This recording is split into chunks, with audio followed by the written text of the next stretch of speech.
Hello Fit Friends, this is Lori Lucille and I am here for today's Monday Musings. I'm going to be talking today about the KM method and how it changed my life. I'm actually interrupting my workout to come to you. So I'm going to give it a couple of seconds here to let people log on and yeah, we'll get started.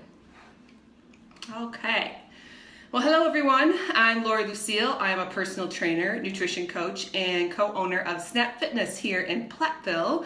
And I am excited to talk to you today a little bit about the KM method. What is it? Well, it's all based on this book right here, which is called The Life-Changing Magic of Tidying Up.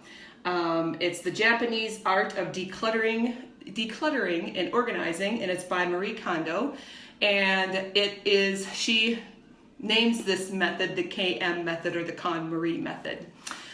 In a nutshell, a couple of years ago, my book club that I'm in actually decided to read this over the summer. And I think I can pretty much speak for all of us to say that it really did change just about everybody's life that read it, because we all really took it to heart and kind of dove in and kind of did this. Essentially, it is a home organizing book, but it was a lot more than that for me.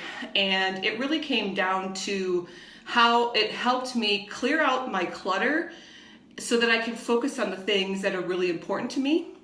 And yeah, my journey into that. So one of the things that she talks about that really resonated with me was just about how to only keep things around you that spark joy. She always talked about, does this item spark joy?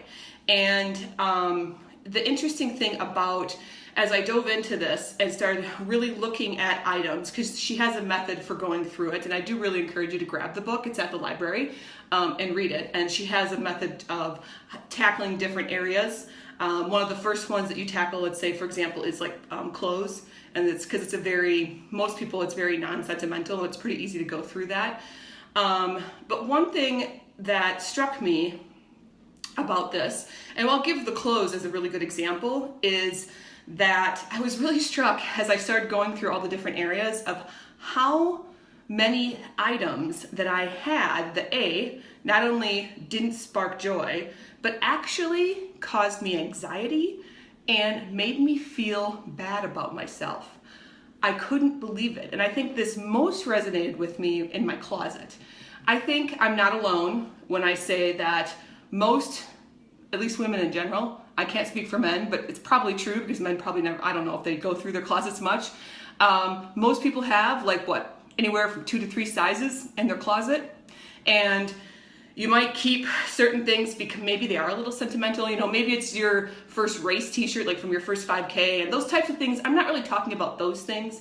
I'm talking about things that maybe are a little too tight, that you think, oh, I'll get into those in about 5 pounds, or oh, if I would just tone this area up, this shirt would look better on me, or so on and so forth.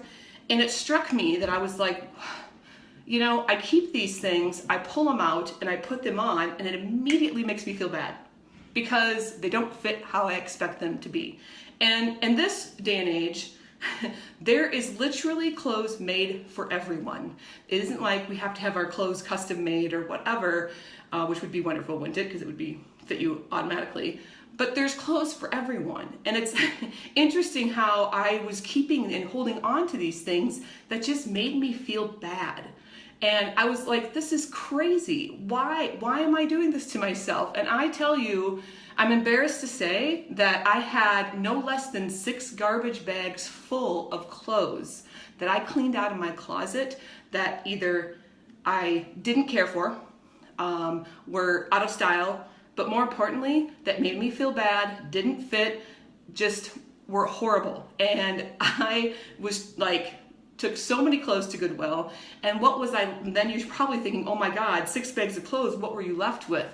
You know what I was left with?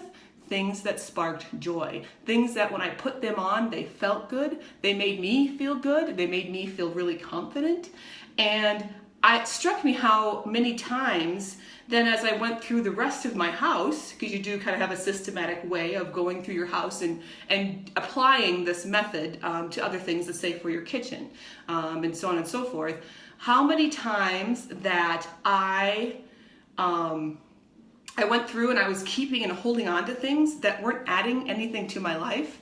And it was really strange. In a nutshell, it took me, I keep saying in a nutshell, but it probably took me that whole summer to go through everything and clean things out. And when I was done, another overwhelming thing that struck me was how when I had less clutter in my life, I was really able to devote way more time to the things that really mattered.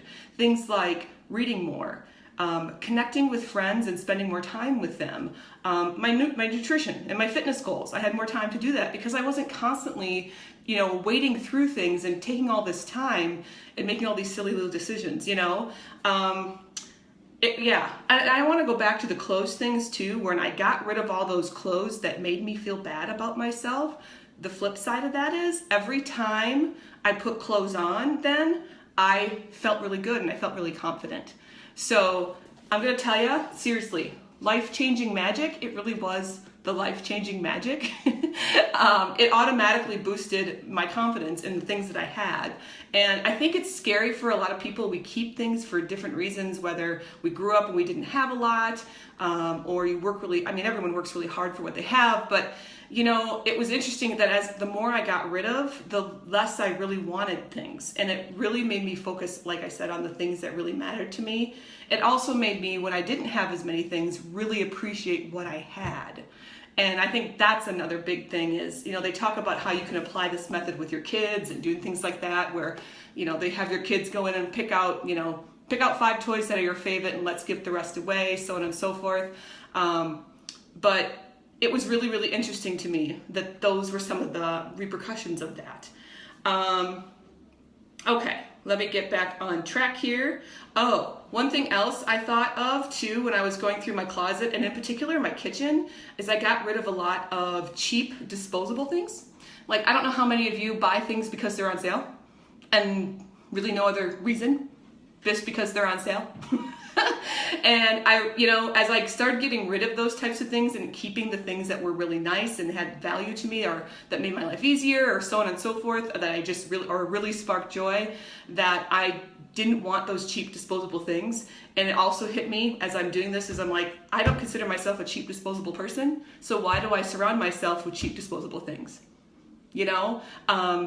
Take from that what you will. So, so this book was really, really life-changing for me. And one of the things, like I said, she does have a method for going through your house and applying this to your house. But for any of you that have done this or done something similar, let's say if you had to move recently and you had to go through your things and you wanted to downsize, do you remember that feeling when you moved into your new place and you only had the things that you really loved because you've gotten rid of the rest of it? How awesome that is, and how clean and organized everything was, and how it just kind of made you feel like light and airy. Yeah. It's one of those things. I know I'm talking about this thing and I'm sure you're getting excited, and as we are moving into the holidays and Thanksgiving and in particular Christmas, I encourage so many people to read this book before you go Christmas shopping, because it makes you realize that when you just buy things for people, unless they're really thoughtful and really things that they really, really need, people don't need more things, especially in America. We need experiences. We need to know how we feel about each other. And that's one of the things, like, for example, my husband and I like to do with our nieces and nephews, who we're very lucky enough that they don't need much in life. As far as like material things, we always try to do something with them and have an experience with them, because I always figured that will last way, way longer than a $10 toy. So, at any rate, guys, I think that's really it for today. That's the KonMari method. I can honestly tell you that even today, as I go out shopping, like this weekend I'm going with girlfriends to go shopping, I pick things up and I think to myself, does this spark joy? Is this something that I really will regret putting down? And that really helps me make a lot of decisions in a lot of my life.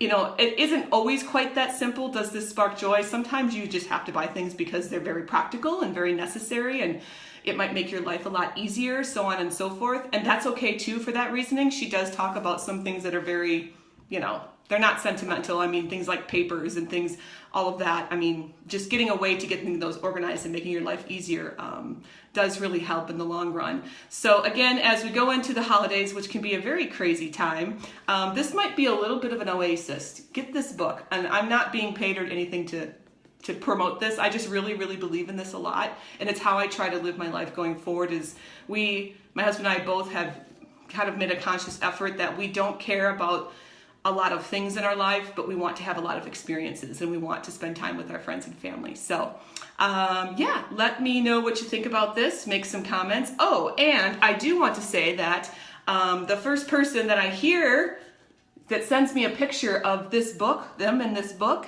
I will send you a coupon code to try out a really amazing meal delivery service called HelloFresh. You can get one free box, and this is good through the end of this month. So yeah, get this book. You can get it at the library. I'm pretty sure you can get it online pretty cheap too. If you want to borrow mine, let me know.